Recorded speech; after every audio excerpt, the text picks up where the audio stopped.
Well, good morning, everybody. When I was asked to do this, I thought to myself, being somebody who is recently retired from the industry, although I've been consulting quite heavily, so I guess maybe I failed at retirement. But I thought one of the things that would be most helpful is talking about something that I believe is an opportunity in the aerospace industry now because of a lot of changes in the digital world. But these changes are going to be ones that are going to be hard to bring back into the aerospace environment only because the finance community is so aligned with the current financial structures within the industry, and they're going to have to bend a little in order to put CapEx, change working capital, when it all shifted 30 some years ago to the supply base, which is what's called the offload. And the offload all occurred in the early 90s, mid 90s. But we're at the point today where we can seriously think about a good business cases about bringing work back into the aerospace environment and out of the supply base. Let's see here. All right.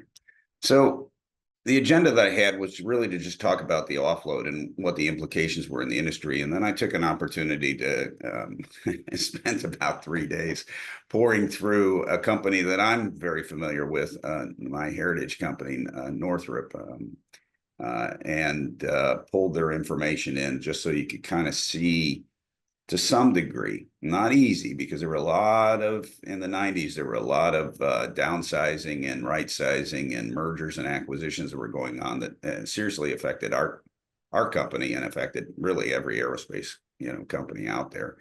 We'll get into that, but I'll kind of show components of the financials and the implications that it had, and then talk about what's changed and why reversing that demand and vertical integration seems to make sense again. And then we'll get into some of the CAD PLM. I'll keep it pretty high level, not get too technical. And then, the impacts and what's likely to hold it up if the demand, occurs. So my background is very diverse, and it was purposely diverse. I was very pragmatic about my approach as I went through the aerospace and defense field. To be in every area from engineering to manufacturing to procurement to finance, program management. So I don't know that I would really, as much as I've been a CFO twice and I've been a CIO twice, I don't see myself as that. I just see myself as an individual that is very integrated into all the different components of the business and look for opportunities, to help that business. And so for years, I did mergers and acquisitions. For years, I did, advising of different sectors and products. I was in charge of manufacturing technology and building new lines for new aircraft programs. And I even worked in the truck business. And so Grumman had an Olson truck, and I got put as the CFO there for a period of time until we sold it. But in any event, it's really just a diverse background, and I'm pulling on a lot of that background to really bring this information forward today. The industry went through a lot of changes. I mean, when I first started, I first started in financial services, and then because of the S&L business, and I'll just say the early 80 debacle of the S&L crisis, I ended up in aerospace, and I really thought it was going to be a temporary move. It turned out to be a career move. But, we had a lot of companies back then. I started in LTV, Aerospace and Defense. A lot of people don't even know that exists. The V was part of Vought Aircraft. Vought Aircraft has history all the way back to World War I. And that company today has been spun off and part of Triumph. And so the turmoil in the industry has been going on for quite some time, but we went from about 75 major aerospace companies to about 3 leaders over that 30-year, 40-year time frame. But more importantly, isn't really that. There were a lot of consolidations and acquisitions, and I got heavily involved in the M&A activity for years. and standing up financial shared services to help all the integration of that. But what really is the impact to the industry is that the amount of aircraft that are being developed today has significantly reduced from where it was. It wasn't quite like the Vietnam era. It certainly wasn't like World War II era. But as we, enter the time period we are today, and it has upticked a little bit because of some of the manufacturing rates, like on the F-35, but we're significantly reduced rates. And so years ago, when I first started in engineering, an engineer could look at their career and say, I might be on 7 different platforms of aircraft in my career. Very diverse background. Well, today they're lucky if they get 1.5, because aircraft have gotten so expensive, and the rates have come down. And even if you talk to the people on the military side, they have a hard time even getting flight hours on the aircraft. It's a just, I'll say, the norm in the industry today. But the unmanned and drone market, and I was a CFO of a hybrid eVTOL aircraft for quite some time that had a lot of interest with the Army. That market is expanding significantly, and really what the large aerospace companies are doing is allowing that innovation to occur in smaller companies and then acquiring them and bringing them in-house. And I think that the DoD customers would appreciate that, because they look at the large leaders in the aerospace industry as people that can govern brand new programs and new innovative products like that. Probably better from a safety standpoint. Having been on both sides, yeah, there's probably some truth to that. And then as we get into this drone market, one of the things you're seeing, especially eVTOL and drone market, is technology companies are really beating out the large aerospace companies, which is why it's all occurring. And people are looking at acquisitions, and, whether it's Sierra, Northrop, a lot of them are looking at acquisitions in this regard. Whoops, I went one too far. So, what happened in the 90s offload? I was significantly involved in that. I had been in the trucking industry, and by the time I came back and we decided to sell that, I got pushed over into the offload problem. I was asked to go to California. I think I flew out there for 68 straight weeks, and to help fix a significant problem that I'll talk about here. And it's not about the problem, it's about the transition and what that's really done to the industry. But, all companies back then, I'll just say in the 80s, were, I'll say, images of their World War II background. And aircraft started to get a lot more expensive and complex. One of the first aircrafts I ever worked on was the A7. And then I worked on the B-1B, and then the B-2, and then the Y-7F and C-17. And as you started seeing that transition, aircraft just got a lot more sophisticated and a lot more expensive. And one of the things that happened as the rates dropped is that where all these companies were in the fabrication business and building their details that fed the assembly line, it became very problematic for them to do that. Overhead rates, and in some of the manufacturing areas, and I'll just speak to the flexible machining cells that we built for the B-2 aircraft back in the early 80s, overhead rates were close to 400%. And it's because of the low volume of activity that went through those areas, as well as many of the aircraft were being built on old fabrication equipment that, was 30 years old at the time. And so a decision was made to really kind of push out, instead of recapitalizing all of that, and push out all of that working capital to the suppliers. And you really transition from a detail fab development, activity into a acquisition effort. And so supply chain organizations became very significant. By the end of the 90s, they were the largest piece of the statement of work of a product, especially aircraft. I'm just really primarily talking about aircraft, although I've had involvement in a lot of aerospace products. But I think it's pretty much that way today on the satellites. It's pretty much that way today in space. There's just an awful lot of procurement activity. And so we transitioned from building to buying. And there were a lot of I'll just say, inefficiencies associated with that transition very early on that have worked themselves out. We have very good supply chain organizations today. I think one of the risks, though, associated with that is that is the thinking today, that we buy instead of build. And I think that thinking, it's time to change. And so that's really what this review is all about.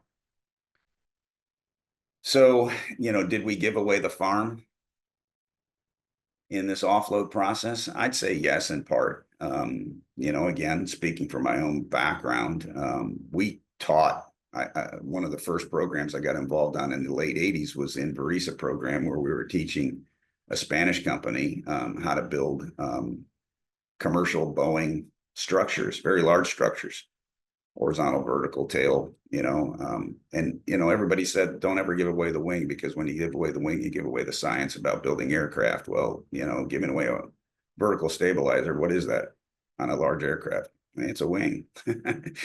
So they gave away that technology, and now you had people that were competing against you.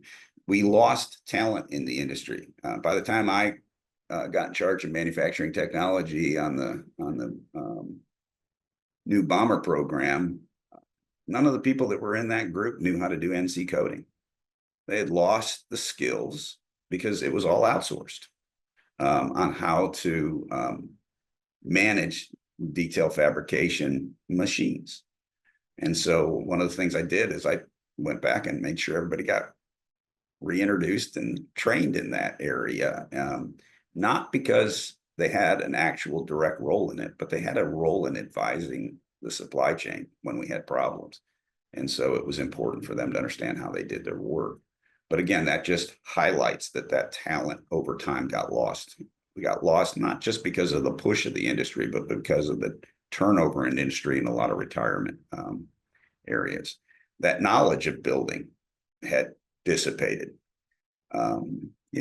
Back in the 80s, when we started offloading tooling to foreign operations, you started to lose the talent inside the country about how to manage tooling. Material, for years after the supply chain, took over responsibility for this, we were still buying details and supplying that. I think that's still going on to some degree, but not for the same reasons. But they weren't able to acquire at a reasonable price the materials that large aerospace companies were able to do. So we had to give them the raw material in order to even build the parts for us. Inefficiencies started coming in. Supplier programs and preferred supplier programs and all the things that the supply chain tried to do to really, treat good performing suppliers different from the ones that were problematic, and where all the costs went in, to manage them from an overhead standpoint. But those organizations grew, and they grew in the major subs area in order to manage all this change. And then one of the things that, we used to talk about, I'm sure every aerospace company, to some degree did, is what is the value add of the primes now? Some people could say design, but I'd argue that if a lot of the detail fabs of the design are being done someplace else, there's probably some areas of your design that is insufficient. Integration, well, a lot of people tout integration, in the assembly process. Program management, clearly, I think aerospace companies and their program management, is bar none better than any other industry, especially the ones I've seen in my consulting world. And supply chain management. Oh, we have incredible supply chain management, organizations. Is that enough of a value add? Well, I think when we see some of the problems that occurred, especially with COVID, and needing to bring some things back in-house in order to minimize the risk associated with supply chain, I don't think it is enough. And when you look at the eVTOL and market, and you look at the drone market, it's clearly not the big aerospace companies that are leading in that. They're having to acquire the talent because the innovation is really happening in much smaller operations. So digital capabilities, and this is really the crux here, have now matured. You could argue whether you were Dassault, Siemens, much of that had matured by, let's say, 2010 to 2020. But I'll tell you that when it comes to digital twin, digital thread, all of that capability that most of you probably have some insight into. It really isn't until just the last few years that I would say the integration's really there. And I kind of explain why in just a little bit. And I'll just say the large software companies would probably disagree with me, but that's okay. So I went and pulled the financials for Northrop. Why? Because it's a company that I know, and I was involved very heavily in the offload. When I first came back from the trucking industry, for a period of time, because we bought Grumman and they had a truck business and they sent me over there to run it. I came back from the truck industry back into aircraft, came back into the commercial aircraft division, but I got sent over the 747 program because we had a disaster on our hands. We had offloaded all these parts and we had decided to agree with Boeing to digitize the aircraft. We couldn't really do quality offload when you really had what were artists on the floor that were how should I say this? They were manhandling the fabrication of the parts. The design, which was on Mylar, people didn't build to that. They built to what they learned through tribal knowledge of the manufacturing process over years. So then when you offloaded all that, guess what? Nothing fit.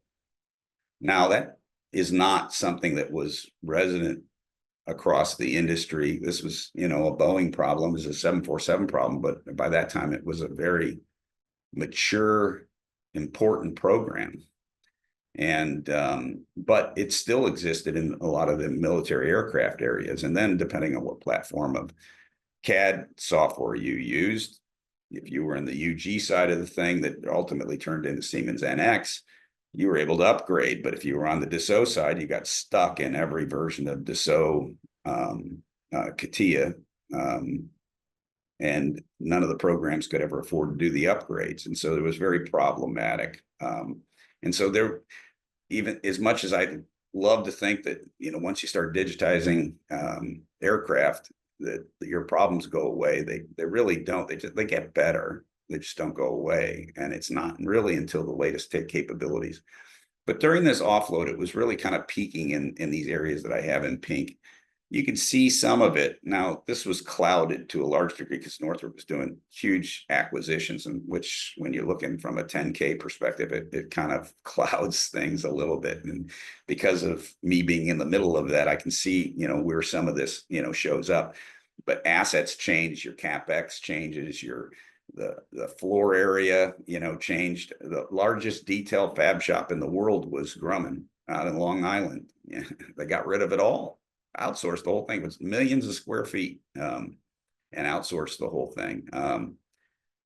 Your inventory costs, positions change. Your working capital changes. And so you can't see it all from the balance sheet.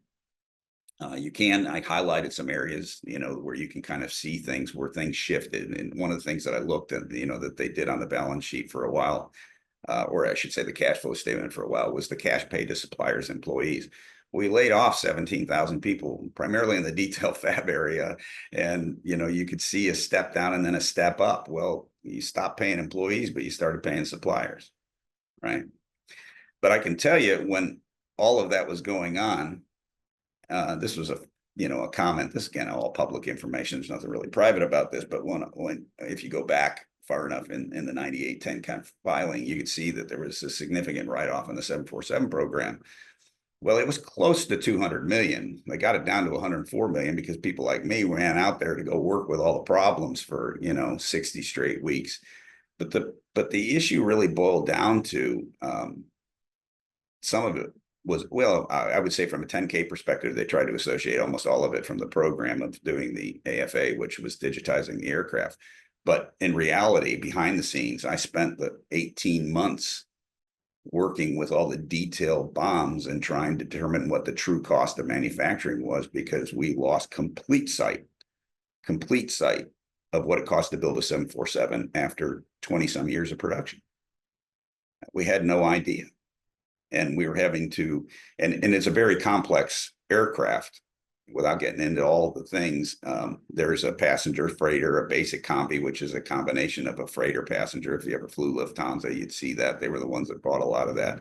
And the domestic aircraft.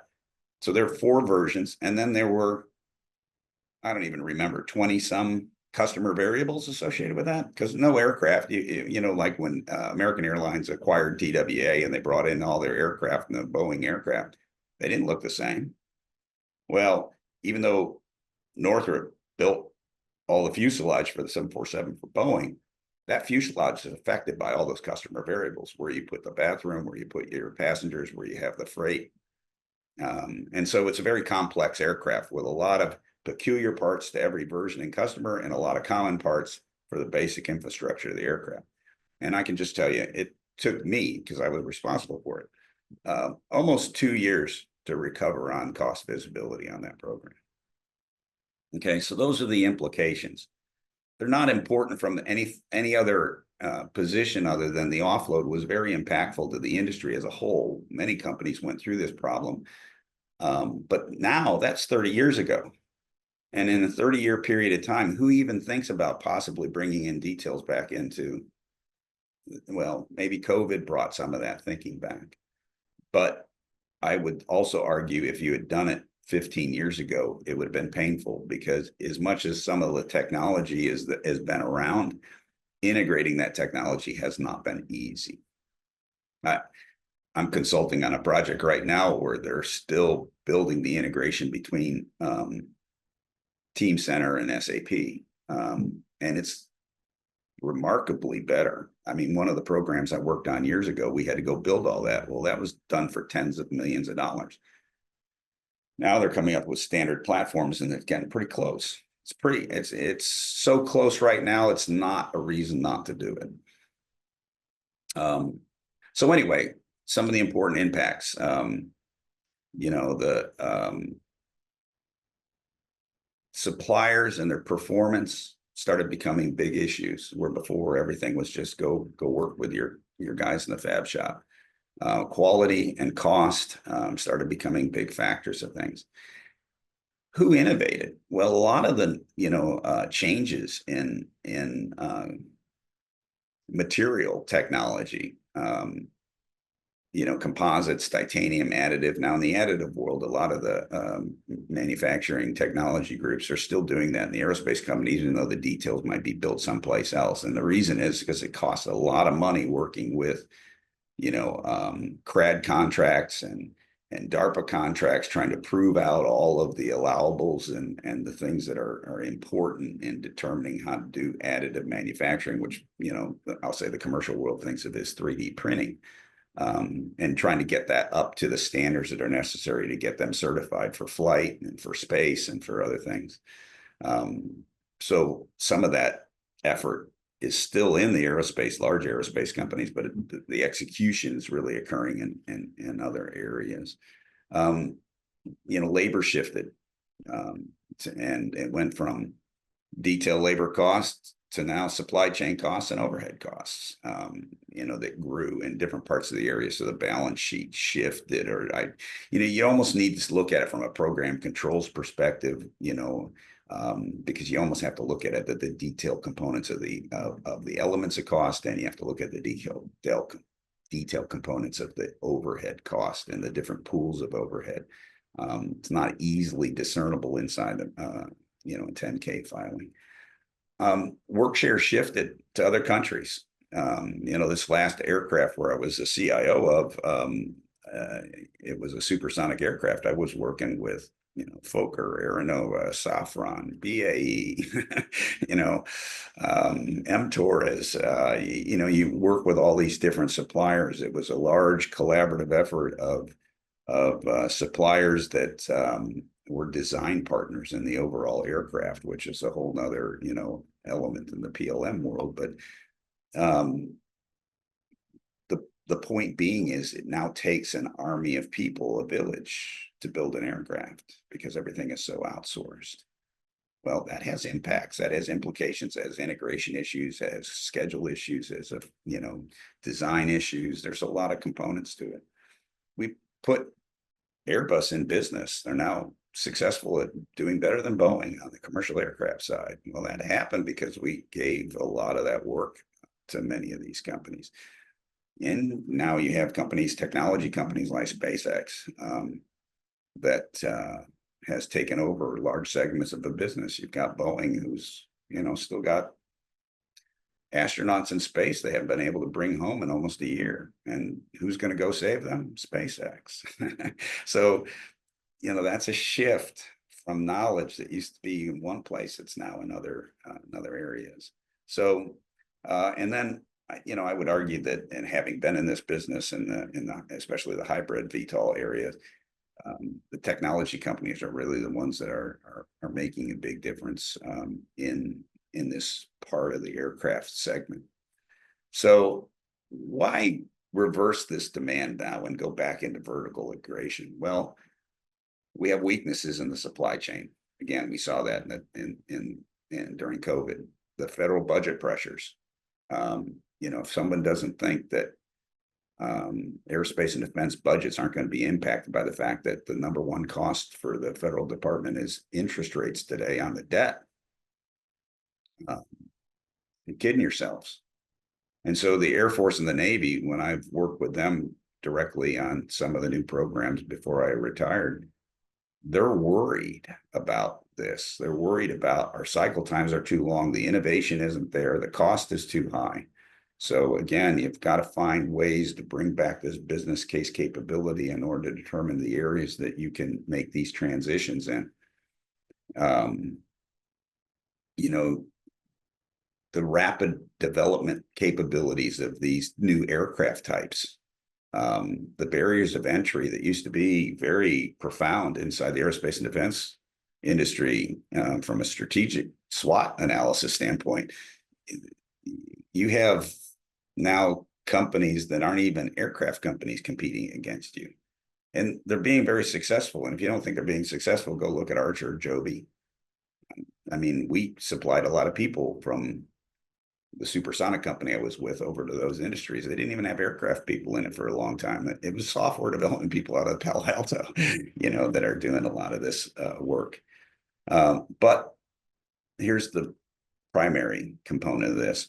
Manufacturing automation is ready to be harnessed. And it's a combination of the digital world and the manufacturing flexible machinery capabilities that you can now go literally. We used to talk about it all the time. Even in the 80s, we talked about it when we were just learning how to do CAD, going from art to part, going from a digital design, releasing that digital manufacturing model right into your manufacturing execution systems and building off of it without all this interpretive activity that goes on like in the ME world between ME and engineering.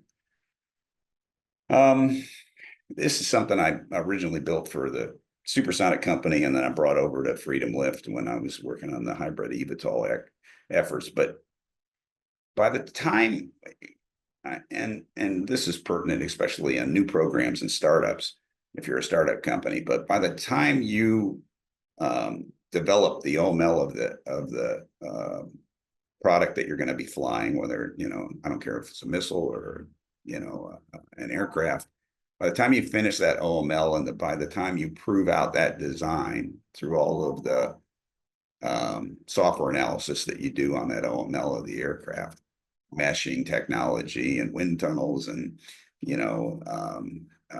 fluid dynamics analysis, that type of thing. By the time that aircraft is getting into the point where it is a maturing design, you've already set the path for the cost of that aircraft all the way through its life cycle. And so it's so important up front to have the technology capabilities to do that right. And it was never more pronounced than when I was in the hybrid eVTOL market and I'd go against competitors and they just had bad designs that they weren't able to prove out because they didn't have all these capabilities. But the same holds true for all new aircraft that are being done for military aircraft and the MDAO capabilities that go into putting all the performance parameters in it and a computer, spitting out a shape, and that shape becomes the design characteristics of what you're modeling to develop that aircraft. And then the back office automation has changed so much that you can now do all the validation and verification of that design before you even cut a part. So by the time you cut the part, you already should have at least T10 learning into a T1 part, if you will. Now, the goal, some people want T100 learning into a T1 part. You're never, yeah, it'd be hard to say that you're going to get that, but you definitely have the capability of doing that today. And for everywhere you do that, your cost, your life cycle cost comes down significantly. Now that is I'll call it a sales pitch for good digital integration. But that digital integration is the launching point for you bringing detailed manufacturing back in house so that you can improve your cost, and you can improve your schedule, and you can improve your quality. And I'm not saying doing that everywhere. There's nothing wrong with having a large supply base that provides components, but in the area of strategic importance, bringing that detail fab back in house that has been lost over the years. And I'm not even going to say lost for the wrong reasons. At the time it made sense, but it's now time to have another view of what makes sense. So you've got increased cost complexity that can only be handled through digital technologies. The production costs, keep in mind that when we offloaded to these suppliers that we're all using today, they're working on older technology now, right? And they don't have the financial structures. And when I say financial structures, every aerospace company that's large out there that has been doing buybacks of the stock has been spending billions of dollars a year. Now, I'm not going to get into that. I'm not going to get into what that did to the stock price and where the benefits are and where the impacts are. But if some of that money had come back into the company to do this, you'd be in a lot better position today. But you weren't. You spent, I don't know, a good 15 years doing stock acquisitions that really didn't add any value to the company. They added value to the stock price. Some people, got a lot of benefit off of that. But for the business, what it is you're trying to deliver, didn't get anything out of that. And so the capital's been there. So, my argument is that suppliers just don't have the same financial capacity to eliminate these inefficiencies that large aerospace companies do, because they don't have as much capital as the large aerospace company. And most of the suppliers, aren't engaged in the actual design. There's still, many of them are build to print. We used to call BTP packages on programs. You hand off a package to a supplier and they go build to it, versus being truly involved in the collaborative design and development of an aircraft. So without getting in too many details, I just kind of hit the high points here. The inefficiencies are there, the way around these inefficiencies are there. And if you still have traditional manufacturing planning going on in your business versus a digital manufacturing flow down of that model ingested into your manufacturing systems, then you have a lot of inefficiencies. And you don't need those today. There's ways to get out of that.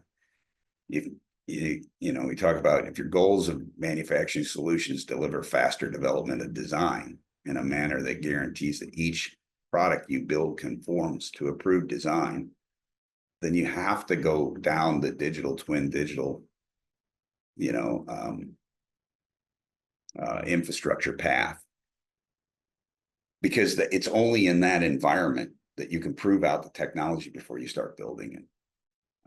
One of the best programs I ever saw was Next 47, I think is what they were called. They were a Siemens organization that built an electric engine.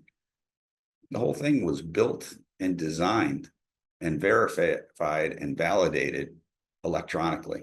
So the first time they actually built the engine, they took that same engine and flew it at the Paris Air Show. First time out of the gate. That's how you do it. If no one has ever seen how that engine got developed, which has now been purchased by Rolls-Royce, you need to go look at that, because that's I'll say the test case to show that all the tools are there to do this correctly. And where you do retain your supply chain, make sure that you have downstream integration. You're not just releasing that model-based manufacturing to the floor. You're releasing it to the supply chain. And you should be dictating to your supply chain the software integration standards and what design standards and how they're going to ingest that so that when you get parts back, they're good parts, they're quality parts, everything fits, they're conforming. Okay. So this is a picture of a Siemens. It could just easily be Dassault, but I've worked mostly in this environment. But you have the ability now to no longer deal with downtime, which is what increased your overhead costs and made it very difficult for people to build, and why the fab offload or the actual original offload occurred. Machinery today has flexible tooling capabilities. You give it a model, you give it raw material, and it's going to build you a part. And there's not going to be anything other than a guy in a smock and a hat walking around just to make sure it's all working. That is, and if you don't believe that capability exists, go over to General Atomics. I saw that capability several years ago. I'm sure it's probably a bit different today, but they had a flexible machining cell where they only brought in raw stock, made their engines, made all the components of the engines, the parts of the aircraft, for the assumed primarily for the Predator aircraft. But again, that was a private owned company. It's not a public company. They probably do things that other companies that are public, might shy away from because of the proving ground that's necessary to make all that happen. But again, that just shows you the capabilities. All the components exist to make this happen. You can increase your quality. You can reduce all of your error rates on your BOM because you're going from a digital design manufacturing bill of process, and you're ingesting it into your manufacturing systems. And then if you're working with the right companies, they have all of the standards and control software language in order to invoke the machines to get it to do what you want it to do. So again, the point is you can overcome the inefficiencies that are there today. The problem is, and the reason why I thought about this from, the financial community, looking at this, is that it's you guys who have to kind of open up the doors to say, I'm willing to engage in this. I'm willing to spend the CapEx. I'm willing to change the working capital on the balance sheet. I mean, I'm a heavy investor kind of a guy. I mean, I understand that, industries work in patterns. Yeah, I mean, your financial industry doesn't have the same balance sheet as your manufacturing, base in your aerospace industry, as a service industry, or as another, an entertainment industry. We all have financial structures that mimic the industry that we're in. And that drives everything from stock analysis and performance to the way we do accounting. I mean, most people don't absorb costs like we do in the aerospace industry into the work in process. That doesn't really exist in other areas. They're just very unique things about the way things are done financially in this industry. But it does say that if you're going to be doing this, and to a certain extent, you're going to be breaking away from those industry standards financially. And that takes, I'll say, leadership to really make happen. And working with your engineering team and your manufacturing team and looking for the test cases, the use cases, the business cases, in order to determine when that should occur. So without, again, getting into too many details, this digitization capability gives you the ability to have flexible manufacturing today, where you don't have the thousands of people on the floor. That's where you make the money. It's all being done by the machines. Okay. And so these flexible machines and these flexible manufacturing environments get grouped, and you can simulate this with the software if you have it today. It's called plant simulation. And you take your product and you simulate that product inside a plant simulation, and you validate the build whole process. And you have the whole technology controls the computers, it reduces the downtime because you got flexible tooling. And you should be able to keep these machines at a sufficient amount of capacity because of their ability to build so many different things. And back when I was in the trucking industry, I mean, we would run out of spare parts. And some, the manufacturer guy would say, well, I don't have time to do the tooling on this machine in order to build those spare parts in order to hand them out to the people, out to the, the customer base. And you had to wait for the right time to change out all the machines in order to build a new detail. But none of that exists today. You can build 20 different details from the same machine without ever touching it. And again, there are examples out there. So what I'm going to encourage you to do is to look at this from a business case standpoint, strategically find the areas that it makes sense to go do this in and where you have the capabilities. And when I say capabilities, it's the right digital platforms. And there are some companies out there today that have digital platforms that it's really not quite like that. There's large detail manufacturer of Boeing that's in Wichita, Kansas, that I could talk about, that has hundreds of proprietary programs to go from their PLM CAD system into their manufacturing systems. I'm not talking about that. I'm talking about today, you should be able to do that a lot more seamlessly and a lot less proprietary. But you need the financial leadership in order to get things oriented in a fashion that makes this and unveils this capability of bringing things back in-house. So look for the positive business cases and take a pragmatic approach to it. Again, strategically, where should you be pulling these things in? Where are you having quality problems? Where are you having schedule problems? Where are you having proprietary problems, right? Where you've got people that have broken down that barrier of entry because they now understand how to do things that they shouldn't, because that's what controls your business. What is the CapEx to get involved in this? Do you have the right ERP CAD integration? You can blow a lot of money in digital twin technology, chasing all kinds of interesting things. But does it have a direct touch to the value chain of building a product and getting that out the door? And if it does, look at those areas. I've seen companies waste hundreds of millions of dollars on this technology and not get anything out of it. But that doesn't mean that it's bad. It just means that they weren't focused. And then, put in the understanding of ultimately the goal that you're trying to get to, and make sure that you're communicating that with the customer, because the more the customer understands that you now have capabilities, the more they're going to shift work, down your path. There are many use cases out there. Look at them. Don't invent it on your own. Don't start from scratch.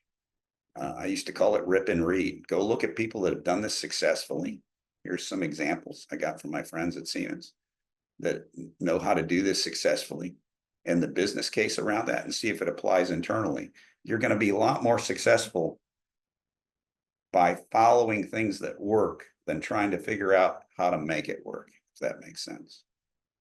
And because of the industry and where it's at, and despite the debt postures that are out there in the federal government, there's still an awful lot of plans out there that say the opportunities that are there, because look at all the work that's still ahead of us. So that's it. I open myself up for questions. I got a little bit about 5 minutes later than I wanted to. Apologize. Yeah, that's okay. Thank you. Our first question that came in is, how much of an impact or effect is sustainability having in the aerospace and defense industry, or is it not much? Oh, no, it does. And if you have the right tools. So I'll talk about something called a highly immersive environment. So what is a highly immersive environment? Think of the terms of, I've now designed a product and I've got all of the ability to take all the components and look at that as a full design. And I can then model that in an immersive environment. And so what does that mean? That means you walk into a room, and at a full life-size view, you can walk around the product. It's a, in some cases, you're using, or in many cases, you're using equipment that allows you to visualize that um, uh, in that environment. But here's the key: you're bringing in your manufacturing people, you're bringing in your logistics people, because that product, as you're designing it, has to be producible and it has to be sustainable. And some of the guys that I think were the best at doing this, that we robbed and stole on one of the new bomber programs, but they were coming out of Boeing, out of the St. Louis operation. They're the ones that learned how to do this best first. Well, again, rip and read. Take them and reuse it. We use that on the new bomber program. And so those capabilities are out there to bring those logistics people up front into the design to make sure that by the time it gets to the sustainment side, everything conforms to their needs. And you can do that up front. Okay, thank you. Our next question is, what are the changes in technology likely to do to the second and third tiers of the A&D supplier base? Currently, many existing subcontractors are set up with legacy machining and manufacturing equipment. Yeah, that's true, which is why I'm saying that the capital really exists in the primes to kind of take this back.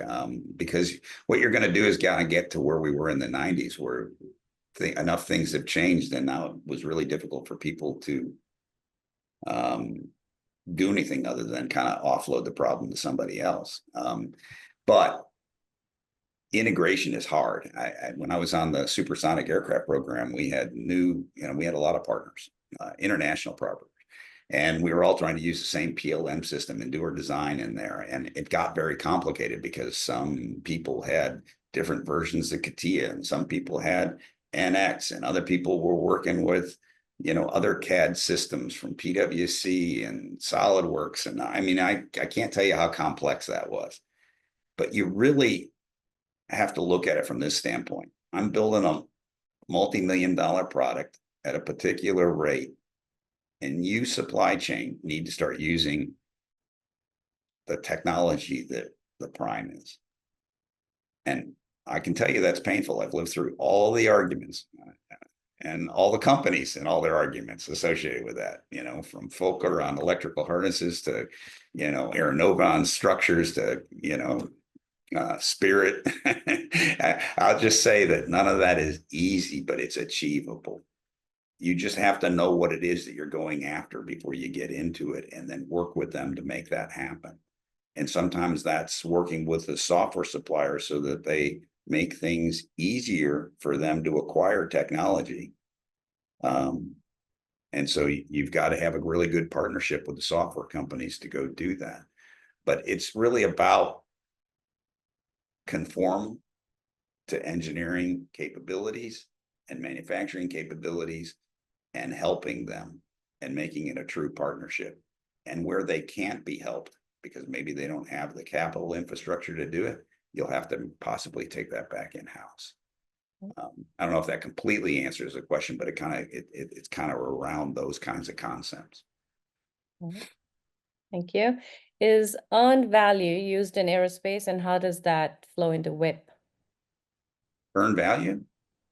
Absolutely it is. I mean, that's the whole EAC and the projection of profit, and the revenue recognition activity is all part of the weekly. I mean, it depends on your company and the ERP system that you have, but they can do that recognition on a weekly basis, be able to bill off of it multiple times a month. And, obviously it has to be done for the month end close activity. But yeah, the earned value and EAC analysis is ultimately important to make sure that you're properly booking the right profit and profit values, and you're not underbooking or overbooking and creating yourself problems, downstream, that as you get to 70% complete, you realize you've kind of missed the boat.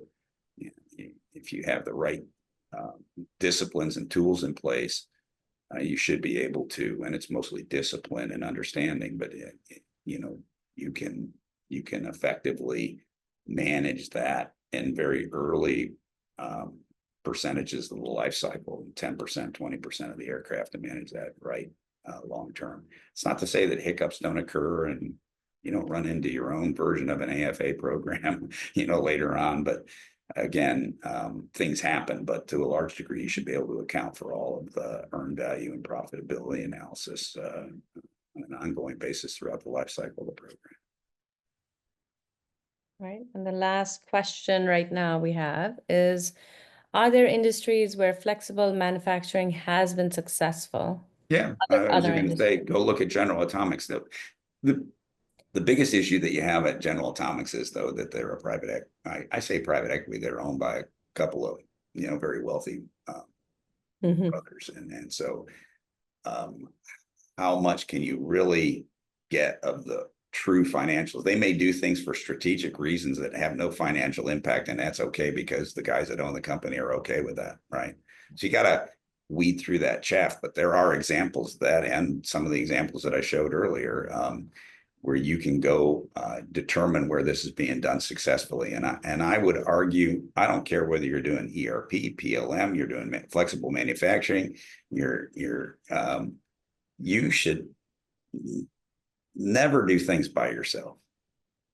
There's a whole industry of people out there that if you network with them, you're going to figure out what are the right opportunities, and you can go harness them.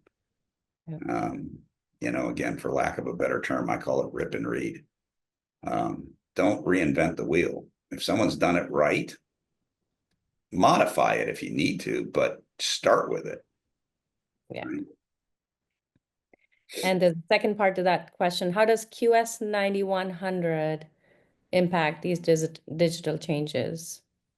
That's probably beyond I'm a retired guy. The quality systems and the standards that have come out. I haven't been responsible for QMS process since I owned manufacturing back in 2018. So I'm going to defer on that question. Fair enough. Because I'm not sure enough about the new standards and what that means. Unfortunately, I could probably figure it out at half a day's time, but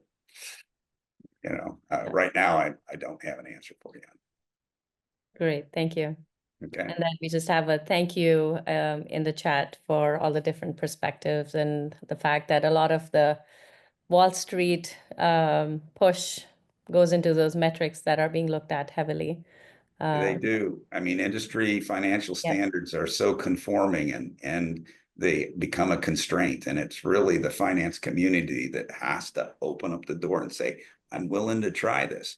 But you got to be so involved in the business case to make sure that things are successful, because all it takes is a couple of failures and you're out of the game. You don't want that. So at this point, we don't have any other questions. But this was very, very good information, all the way depth, from the historical perspective. So thank you very much, Bissell, for walking us through where we started off with the offload and where we are going towards. Not a lot of it can be brought back very quickly, but you're right in saying, like, look at it strategically and see where you want to make an impact, and that's where you want to start partnering up. And I think in another setting, I'll add to this, that it's called innovation. Like, take innovation from another industry and use it in yours.